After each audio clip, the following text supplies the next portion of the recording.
Assistant Manufacturing and Trade Minister Tim Ayres has spent the week in Switzerland meeting with officials on the sidelines of the World Economic Forum. And while there, he reached a breakthrough with the Chinese delegation. Both parties have agreed their senior trade ministers will meet virtually in coming weeks. It would be the first meeting in more than 3 years. I got the inside story with Tim Ayres a short time ago.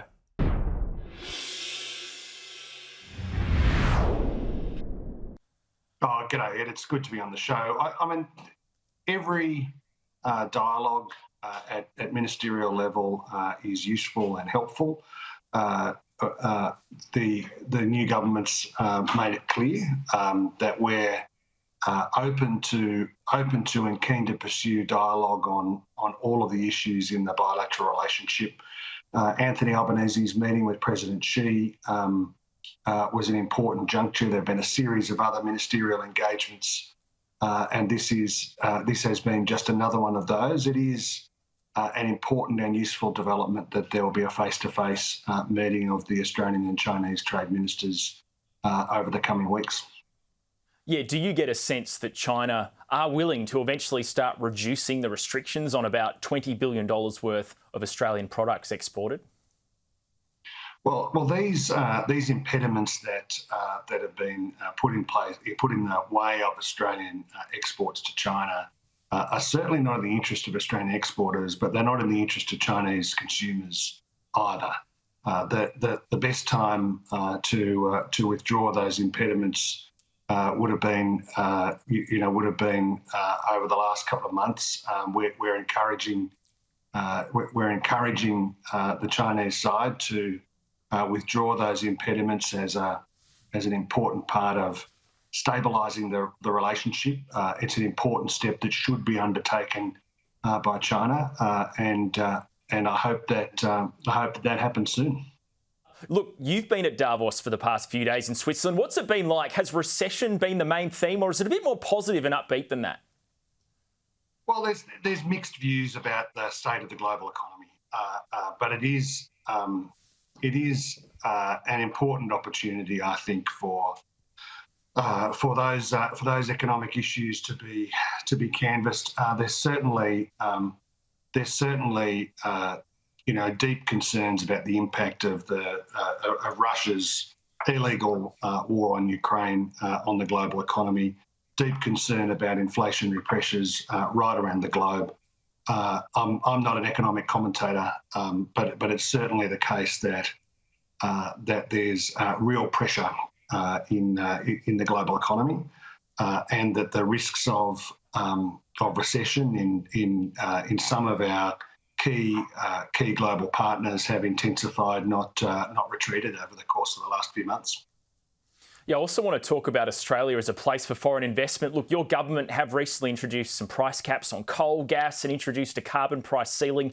Has anyone overseas been talking to you about those new policies? Aren't those changes making companies hesitant to invest in Australia?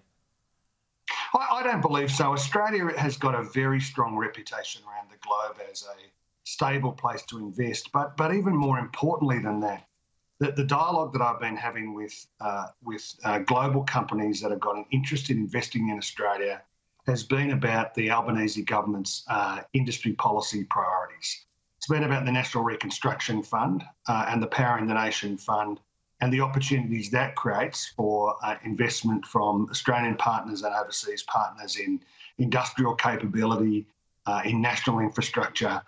There's a high level of interest in the industrial opportunities in Australia, and that has been a high priority for the government. I've been really pleased to see it being reflected in the discussions that I've had with business leaders from around the world who see enormous opportunity in Australia. Our approach on energy more broadly, our approach on industry and rebuilding Australian manufacturing has garnered a very significant amount of overseas interest. On your trip, you're also heading to Italy to meet the newly elected Maloney government. What do we mainly trade with Italy right now, and are there any extra opportunities there? Well, the purpose of my trip to Italy, it's really an add-on to to this more multilaterally focused trade discussion here at Davos with the WTO. But it is an important opportunity here in Davos with EU ministers and representatives, and in Italy over the weekend and early next week, to put the case over the Australian-EU FTA in particular, to make it really clear that we want to see an agreement reached soon with the EU. We want to see a high-quality agreement that provides market access for Australian businesses, and in particular, that deals with the questions of agriculture. I mean, there are very significant impediments to Australian agricultural market access to the European Union. I'm very keen to make the case on behalf of Australian agriculture directly to EU ministers, but also to governments like the government of Italy, the new government. I want to make sure that they hear the strong case for high quality Australian produce, and making a strong argument against protectionism and for agriculture market liberalisation.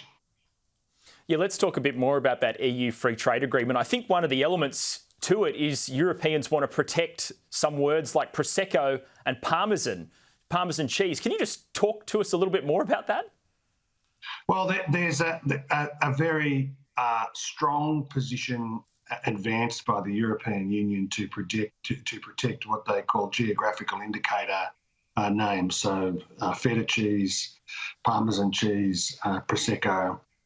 Your viewers will be familiar with that we now call what we used to call Australian champagne, Australian sparkling wine, because our French partners had an objection to using the geographical indicator name for champagne.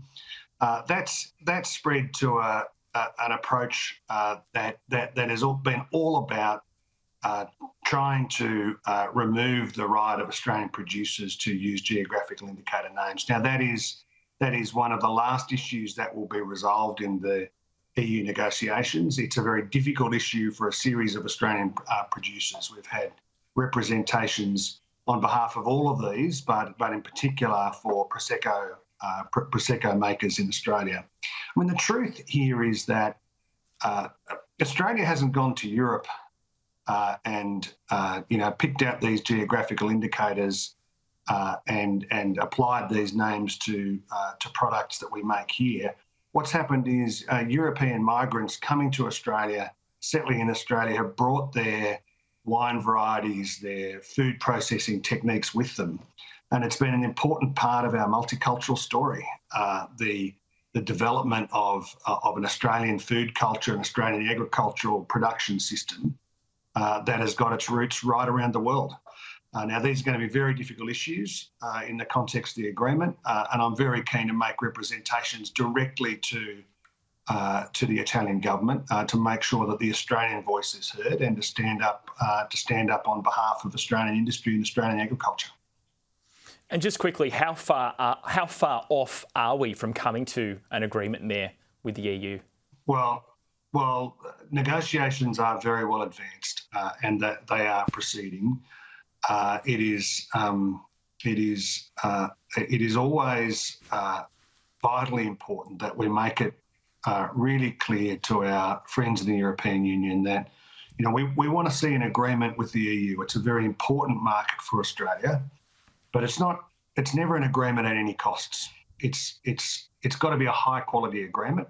We want to see progress being made, particularly over those difficult issues in agricultural market access, but also more broadly across the economy. This agreement should see the growth of enormous opportunities for Australian exporters. It should see access to a whole range of products for Australia. We want to see an open trading relationship with the European Union delivered through this agreement. But we'll take the time that is necessary to make sure that this is a high-quality agreement that delivers for Australia.